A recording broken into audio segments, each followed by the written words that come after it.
سلام رفقا، نصب کیلس استارت اسکایپین رو داشتیم روی خودرو رنو داستر.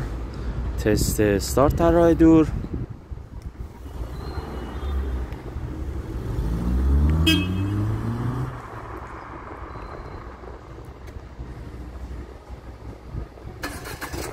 خودرو استارت خورد،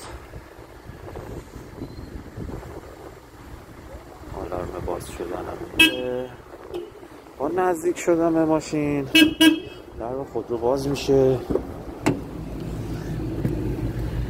جایگذاری دکمه پوش استارت اینجا رو حذف کردیم، روی این قسمت براش کار کردیم.